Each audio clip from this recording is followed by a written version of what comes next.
మనం దర్శి నియోజకవర్గ పరిధిలో ఉన్న ఇక్కడ నుంచి వైఎస్ఆర్సీపీ పార్టీ అభ్యర్థిగా బూచాపల్లి శివప్రసాద్ రెడ్డి గారు బరిలో ఉన్నారు. అలాగే టీడీపీ పార్టీ నుంచి డాక్టర్ గొట్టిపాటి లక్ష్మి గారు ఉన్నారు. వీరిలో ఎవరు వస్తే దర్శి నియోజకవర్గం డెవలప్మెంట్ అవుతుంది, ఇప్పటి వరకు వైసీపీ ప్రభుత్వం చేసిన అభివృద్ధి కార్యక్రమాలు ఎలా ఉన్నాయి, రానున్న రోజుల్లో టీడీపీ ప్రభుత్వం ఇచ్చే హామీలు ఏ విధంగా ఉన్నాయి, ఇక్కడ ప్రజలను ఎవరు ఆదరిస్తారు, ఎవరు గెలిచే అవకాశాలు ఎక్కువగా ఉన్నాయి, ఇక్కడ ప్రజలను అడిగి తెలుసుకుందాం.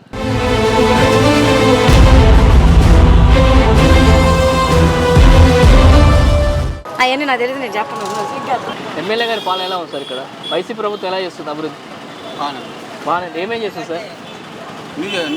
సంక్షేమ పథకాలు అన్నీ వస్తున్నాయి సార్. ఇప్పుడు ఎలక్షన్స్ వస్తున్నాయి కదా సార్, ఇక్కడ వైసీపీకి ఉంటుందా టీడీపీకి ఉంటుంది సార్ అవకాశాలు ఎక్కువ? వైసీపీకి ఉంటుంది. వైసీపీకి ఎందుకు ఉంటుంది సార్ ఇక్కడ? బాగున్నాయి. మీ పనుల వాళ్ళకి లోన్లు ఏమైనా ఇచ్చారా సార్? ఇక్కడ మాకు ఇచ్చారు, మామూలుగా లోన్లు 10,000 ఇచ్చారు. 10,000 ఇచ్చారా? కావాల్సిన తీసుకున్నారు. లేదు ఇక్కడ నీళ్ళ సౌకర్యం ఎట్లున్నా సార్? ఇక్కడ తాగునీరు అన్నీ బాగానే ఉన్నాయి. డ్రైనేజ్ వ్యవస్థ, రోడ్లు? డ్రైనేజ్ వ్యవస్థ కొద్దిగా ఇబ్బందిగా ఉంది. అంతా బాగానే ఉందా? ట్రాఫిక్ సమస్యలు ఉందా సార్ ఇక్కడ? ట్రాఫిక్ ఇబ్బంది అంటే రోడ్లు అన్నీ తక్కువ కదా, సమస్య ఉందంట. అంతే. ఇప్పుడు టీడీపీకి ఎక్కువ అవకాశాలు ఉంటాయి, వైసీపీకి ఎక్కువ ఉంటాయి? వైసీపీకే ఉంటుంది. ముఖ్యమంత్రి ఎవరైతే బాగుంటుంది, జగన్మోహన్ రెడ్డి చంద్రబాబు నాయుడు సార్? చంద్రబాబు నాయుడు బాగుంటుందా? బడ్జెట్ వేణుగోపాల్ గారు ఎలా పాలన చేసినాం ఇక్కడ? ఏం చేయలేదా? శెట్టి ఏం చేయలే. లోకల్ డబ్బులు ఇస్తే కేక్ కోసుకున్నాడు, ఏం చేయలేదు. ఇప్పుడు ఎలక్షన్స్ వస్తున్నాయి కదమ్మా, శివప్రసాద్ రెడ్డి గారికి ఎలా ఉంటది? ఆయన వస్తాడు, కంపల్సరీ వస్తాడు. ఎందుకు రావాలి? వస్తాడు, చేసిండు ఆయన. అట్ట చేసిండు, అన్ని చేసిండు. అన్నీ అంటే ఏంటి? 2 చెప్పు. ఏం చెప్పాలా కానీ నాకు ఇప్పుడు గరికపాటి లక్ష్మి గారికి అవకాశం ఎట్టుంటుందమ్మా? డాక్టర్ లక్ష్మి గారికి నేనేం లేదు, ఆమె గురించి నాకు తెలియదు. తెలియదు. హనుమంతరావు గారు మా అనురాలే కదా, ఆమె గురించి అయితే నాకు తెలియదు అమ్మా. ఇక్కడ మీకు సంక్షేమ పథకాలు వచ్చినాయమ్మా? లోన్లు ఏమైనా వచ్చినాయి? ఇక్కడ మీకు పింఛన్లు ఏమైనా వచ్చినాయా? పింఛన్లు వస్తున్నాయి. ఏమేమి వచ్చినాయి? నెల పింఛన్ మట్టుకు వస్తుంది. అది 18 సంవత్సరాలు 40 సంవత్సరాలకు డబ్బులు మట్టుకు పడతానే ఉన్నాయి. పేదలకు డబ్బులు అన్ని బాగానే జగన్ ఇచ్చాడే వాడు. అప్పుడు టీడీ ప్రభుత్వం బాగుందా? ఏం చేయలే, వాళ్ళు ఏం చేయలే. మిరపకాయ పొట్టేసుకో పడుకోమను చంద్రబాబు నాయుడిని. ఇంకంతే. శివప్రసాద్ మట్టుకు ఓట్లు కంపల్సరీ పడతాయి. శివప్రసాద్ రెడ్డి గారు ఖచ్చితంగా పడతాయి సార్. మాది ఆవుల మంద లేదా? ఎమ్మెల్యే ఎవరు వస్తారు మీకు? ఇక్కడ ఈయనేగా ఎమ్మెల్యే, బూచాపల్లి సుబ్బారెడ్డి కొడుకా. శివప్రసాద్ రెడ్డి ఇలా ఎట్లా వస్తే ఎట్లా ఉంటుందమ్మా ఎమ్మెల్యే? ఏమో సార్ తెలియదు మాకైతే. మీకు ఏమైనా పింఛన్లు వచ్చినాయమ్మా? మా ఆయన పింఛన్ వస్తున్నాయి, 45 సంవత్సరాలు డబ్బులు పడ్డాయి. అందరు పేదలు అందరూ అంటారు జగన్ బాగా పనులు చేసిండు, జగనే వస్తాడు అంటారు. అదంతా దేవుడు దయ వల్ల. మీ ఊళ్ళో నీళ్లు కరెంట్ ఎట్లా ఉన్నాయి? నీళ్ళు ఉన్నాయి, మా ఊళ్ళో పుస్తలంగా నీళ్ళు ఉన్నాయి, ఇబ్బంది ఏం లేదు. ఇంకా తర్వాత ఇంకా అన్ని బిల్డింగులు ఆగిపోయినాయి. హాస్పిటల్ సౌకర్యాలు, స్కూళ్ళు ఎట్లున్నాయమ్మా? గవర్నమెంట్ హాస్పిటల్ అన్ని బాగానే ఉన్నాయి, అంత లెక్కలు అన్ని చేస్తూనే ఉన్నాడు ఆయన. ఇక్కడ ఏం సమస్య లేవు? ఆవుల మంది లేదు, సమస్య ఏం లేదు అయితే మాకు. ఏం లేదా? ఇప్పుడు గొట్టిపాటి లక్ష్మి గారు పోటీ చేస్తున్నారు డాక్టర్, ఆమెకైనా అవకాశం ఉంటుంది అమ్మా ఇక్కడ? ఆమె గెలుస్తుంది అంటారు.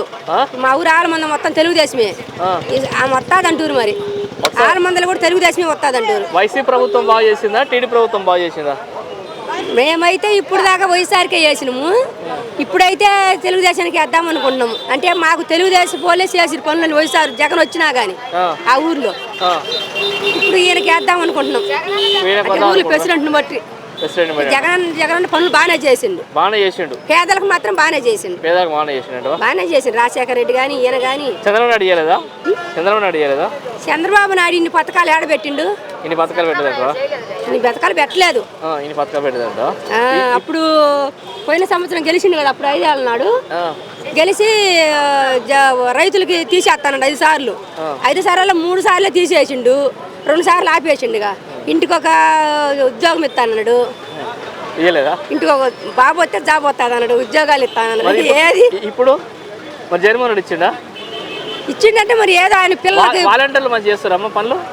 వారంటీలు బాగానే చేస్తారు, సచివాలయాలు అన్ని పెట్టిన ఇబ్బంది లేకుండా. ఆఫీసుకి పోతే ఆడపిల్ల పోయి ఇప్పుడు చేసిస్తారు. అదే ఈ పెట్టని తల్లికి అయితే పొయ్యి లంచాలు తీసుకొని గందరగోళంగా ఉంది. ఎవరు వస్తే బాగుంటుంది మరి, జగన్మోహన్ రెడ్డి చంద్రబాబు నాయుడు? తెలియదు సార్. ఇప్పుడైతే మేము మా నాయకుడిని బట్టి, ఊర్లో ప్రెసిడెంట్ని బట్టి ప్రెసిడెంట్కి వెళ్ళిపోవాలిగా మేము. ఇప్పుడు లక్ష్మి గారు పోటీ చేస్తున్నారు టీడీపీకి వెళ్ళి, ఈయన శివప్రసాద్ రెడ్డి వైసీపీకి వెళ్ళి పోటీ చేస్తున్నాడు. వీళ్ళిద్దరు ఎవరైతే బాగుంటుంది? ఎవరైతే బాగుంటుందో ఏమో తెలియదు. శివ శివనేనా? ఇప్పుడు ఎవరిని గెలిపిస్తారు ఇక్కడ? మేము భూసేపల్లిని గెలిపిస్తాం. ఎందుకు భూషపల్లిని గెలిపిస్తారు? ఎందుకంటే అభివృద్ధి చేస్తుండు. ఏమేం చేసిండు? ఒక ఎక్కడైనా 20 సంవత్సరాల నుంచి ఎక్కడైనా రూపాయి అనేది తాగేవాళ్ళు కాదు వాళ్ళు. ఒక పేదలకు పెట్టేవాళ్ళే వాళ్ళు. ఒక కూలీ నాలి చేసుకునేవాడికి ఇచ్చేవాడే కానీ తీసుకునేవాడు కాదు ఆయన. ఇప్పుడు డాక్టర్ లక్ష్మి గారు పోటీ చేస్తున్నారు. ఎవరు చేస్తే టీడీపీకి వెళ్ళి ఏమైనా అవకాశం ఉంటుందా? మాకేం లేదు. మా లెక్కల వరకు మీ లెక్కల వరకు భూసేపల్లి మా ఎంగడాపురం మొత్తం పార్టీ మారరు. పార్టీ మారరా? అంతే మా లెక్క అంతే. ఫస్ట్ నుంచి వైసీపీనా? వైసీపీ. ఎమ్మెల్యే గారి పాలన ఎట్లుంది ఇక్కడ? సార్ ఈ ఎమ్మెల్యే అంటే మామూలుగా ఓవరాల్గా చూసుకుంటే వైసీపీ ప్రభుత్వం ఎలా చేస్తుంది ఇక్కడ? ఎక్కడ ఏం చేయట్లేదు. ఏం చేయట్లేదా? సంక్షేమాలు చేసుకుంటా పోతే సంక్షేమ పథకాలు ఇస్తుందని చెప్తుంది ప్రభుత్వం. ఇప్పుడు ₹1 పెట్టి ₹10 తీసుకోవడం అది సంక్షేమం అయితే నేను అనుకోవట్లేదు. మామూలుగా ₹10 సంపాదించి నువ్వు ₹9 తీసుకున్న ₹1 తింటాడు పేదోడు. ₹1 ఇచ్చి ₹10 తినడం అనేది అది అసంభవం సార్. మనకు తెలియకుండా మన పొట్టలో పేగులు తింటున్నారు. అది లిక్కర్ అయితేనేమి డెవలప్మెంట్ ఏది 3 రాజధానులు అన్నాడు. వైజాగ్ ఒక్కటన్నా డెవలప్ అయిందా? వైజాగ్ అన్నారు, వైజాగ్ డెవలప్ అయిందా? డ్రగ్స్ అయినా ఇంకా అది డెవలప్మెంట్ అంటే 3 రాజధానులు అంటే మందు, ఇంకేమనంటే లిక్కర్ స్కామ్లు, గాంజాయి, ఇవి 3 రాజధానులు అని మేము అనుకుంటున్నాము. ఓకే, అభివృద్ధి ఏం జరగట్లేదు అయితే సార్. నేను హైదరాబాద్లో ఉండేవాడిని. జగన్ 2019లో 10,000 పెట్టుకుని కారు మాట్లాడుకొని వచ్చేలా జగన్కి ఓటేసాను. ఈరోజు అంటే యాజ్ ఏ ప్రైవేట్ ఎంప్లాయీగా చెప్తున్నాను సార్. ఆంధ్రప్రదేశ్కి ఏం దమ్ముందని మేము శాలరీ పెంచుతామనే పొజిషన్కి వచ్చాం. ఏదైనా కానీ అంటే మీరు చూస్తారు కదా, డెవలప్మెంట్ ఏంటంటే డెవలప్మెంట్ జరిగితే 4 బతుకుతారు సార్. సంక్షేమాలు ఇస్తే 10 మంది చేస్తారు సార్. అది అంటారు. ఇప్పుడు ఫైనల్గా టీడీపీ వస్తే బాగుంటుందా, వైసీపీ వస్తే బాగుంటుందా? టీడీపీ రావాలి అంతే. అంటే సంక్షేమ పథకాలు మాత్రం ఇది వస్తుంది. డెవలప్మెంట్, ఉపాధి ఉద్యోగ అవకాశాలు ఏ ప్రభుత్వం? టీడీపీ ప్రభుత్వం ఎక్కువ జరిగినాయా, వైసీపీ ప్రభుత్వం ఎక్కువ? టీడీపీలోనే జరిగింది. టీడీపీలో ఏమేమి జరిగినాయి సార్? టీడీపీలో ఎంతవరకు ఏం జరగలేదని మీరు అనుకుంటున్నారు చెప్తే నేను. ఉద్యోగ అవకాశాలు రాలేదని అంటారు కదా. ఉద్యోగ అవకాశాలు దీంట్లో ఏమొచ్చింది, దాంట్లో ఏం రాలేదు. వాలంటరీ వ్యవస్థ వచ్చింది. వాలంటరీ వ్యవస్థ అంటే 5,000కి మీరు డిగ్రీ వాళ్ళని తీసుకొచ్చి 5,000కి నువ్వు చేయాలంటే అది అన్ని రోజులు చేస్తారు. ఇప్పుడు ఒక మాట సార్, ఒక ఎకరంలో జొన్ను గడ్డేసాము, ఎండలు పడతలో వానలు రావట్లా. ఒక ఎకరం ఇచ్చాను మీ బర్రెలకి ఆడే జొన్ను గడ్డి అంటే మన లాంగ్వేజ్లో ఆ గడ్డి తినమంటే ఆ ఎకరం 5 సంవత్సరాలు సరిపోద్ది అంటారా? సరిపోదా అంటారు. సరిపోద్దా? ఓకే సార్, ఫైనల్గా ఏ ప్రభుత్వం వస్తే బాగుంటుంది ఎలక్షన్? టీడీపీ వస్తే బాగుంటుందా? చెప్పకూడదు. ఎందుకు? బుద్ధులే బాగుందండి. ఏమేం చేస్తున్నారు? చెప్పినట్టు చేస్తుండదు. ఇప్పుడు ఎలక్షన్స్ వస్తున్నాయి కదన్నా, లక్ష్మి గారికి అవకాశం ఉంటుందా, శివప్రసాద్ రెడ్డి గారికి అవకాశం ఉంటుందా? శివప్రసాద్ రెడ్డికి అవకాశం. ఎందుకు ఉంటుంది? ఎందుకు అని అంటే చెప్పినట్టు చేస్తాడు. ఏదైనా పోతే సలహా ఇస్తాడు, వచ్చిన దగ్గరకు పిలుచుకుంటాడు. అంటే టీడీపీ ప్రభుత్వం బాగా చేస్తుందా, వైసీపీ ప్రభుత్వం బాగా చేస్తుందా? మాకు వైసీపీ ప్రభుత్వం బాగా చేస్తుంది. వైసీపీ ప్రభుత్వం బాగా చేస్తుందా? సీఎం ఎవరైతే బాగుంటుంది? జగన్ అయితే బాగుంటుంది. ఓకే, చేస్తలేరా? అంత భయపడుతున్నావు? దర్శి అభివృద్ధి ఎలా ఉందన్న? అభివృద్ధి బాగానే ఉంది. బాగా అంటే ఏమేమి చేస్తారు అన్న ఇక్కడ? ఎందుకు చేయాల? సచివాలయాలు కట్టారు, ఆరోగ్య కేంద్రాలు, సీసీ రోడ్లు, ఈ వినుకొండ దర్శి రోడ్డు అన్నీ కట్టారు. బాగానే ఉంది. డెవలప్మెంట్ బాగానే జరుగుతుంది. ఇప్పుడు ఎలక్షన్స్ వస్తున్నాయి కదా, గుట్టిపాటి లక్ష్మి గారికి అవకాశం ఉంటుందా? చెప్పలేము. దర్శి అర్థం కాల, కొత్త కదా, కొత్త అని అర్థం కాల. రావద్దు ముందు. శివప్రసాద్ రెడ్డి గారికి ఆయన మామూలుగా 20 సంవత్సరాల నుంచి లోకలు ఊపట్నే ఉంది. ఆమె వచ్చిన దాన్ని బట్టి చూడు. ఇప్పుడు ఆమె తిరగట్లేదా? ఇంకా రాలేదు కదా దర్శి. ఇప్పుడు మన ముఖ్యమంత్రి అయితే బాగుంటుంది, చంద్రబాబు నాయుడు, జగన్మోహన్ రెడ్డి? జగన్మోహన్ రెడ్డి అయితే బాగుంటుంది. జగన్మోహన్ రెడ్డి అయితే బాగుంటుంది. ప్రైమ్ మినిస్టర్ అయితే బాగుంటుంది.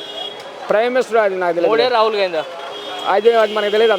ఇక్కడ ఎంపీ ఎవరైతే బాగుంటుంది? ఇక్కడ ఎంపీ శివరెడ్డి భాస్కర్ రెడ్డి గారు అయితే బాగుంటుంది. ఇప్పుడు ఏమో 4 లోకల్ అన్నారు కదా, ఆయన కూడా 4 లోకలే కదా. ఎవరు? శివరెడ్డి భాస్కర్ రెడ్డి. 4 లోకలైనా ఆయనకి జగన్మోహన్ రెడ్డికి మామూలుగా ఆయనకు బంధువు కదా, అందుకని ఆయన బాగుంటుంది అనుకుంటున్నాను. ఈయన బాగుంటా 30 సంవత్సరాలు చూసిన వెంటనే ఈయన పని ఏం చేయడు, బో పెడతాడు అంతే. ఏంటండి ఆడి బట్టి పోబెడతాడు ఇంటికాడ పనులు చేయడు పనులు మాత్రం చేయడా చేయడు పనులు చేస్తే ఇప్పుడు చెవిరెడ్డి భాస్కర్ అయితే పనులు చేస్తారా ఆయన చేతలో చేయడో తెలియదు కానీ వస్తారు, అవకాశం నమ్మకం ఉంది ఆయన మీద. నమ్మకం ఉందా? ఓకే. మీది ఎక్కడనా చెప్పు ఏం కాదు. ఎక్కడ మీది మాట్లాడు ఏమైతే ఎక్కడ మీది ఎక్కడ ఎమ్మెల్యే ఎవరు మీకు ఇప్పుడు present present. Shivaprasad Reddy Shivaprasad Reddy ticket ఇచ్చారు ఎమ్మెల్యే. ఇప్పుడు లక్ష్మి గారికి టికెట్ ఇచ్చారు టీడీపీకి వెళ్ళి ఇచ్చారు. గట్టిపాటి లక్ష్మి గారికి ఎట్లా ఉంటది రైటేనన్న శివప్రసాద్ రెడ్డి గెలిచేది 40,000 మెజార్టీతో శివప్రసాద్ రెడ్డి గెలిచేది. ఎందుకు గెలుస్తారు శివప్రసాద్ రెడ్డి గారు? స్థానికుడు ఏదైనా అర్ధరాత్రి ఆడిపోయినా ఎప్పుడు పోయినా ఇంటికి పోయినా తలుపు తట్టినా పలుకుతాడు లేస్తాడు. వీళ్ళెవరో వచ్చిండ్రు ఇప్పుడు మాకు బెదిరిద్దా కుదరదుగా అంటే పక్కన స్థానికంగా ఉన్నవాడు అర్ధరాత్రి కాడైనా ఇంటికి పోతాం. ఎవరైతే తప్పే ఉంది అర్ధరాత్రి కాడ ఇంటికి పోయినా తలుపు తడతాం. వాళ్ళు ఎవరు ఇవాళ ఉంటారో మళ్ళీ పోతారు ఎవరో తెలుసు. అంతే అంటవా? ముఖ్యమంత్రి ఎవరైతే బాగుంటుంది? జగన్మోహన్ రెడ్డి. ఓకే.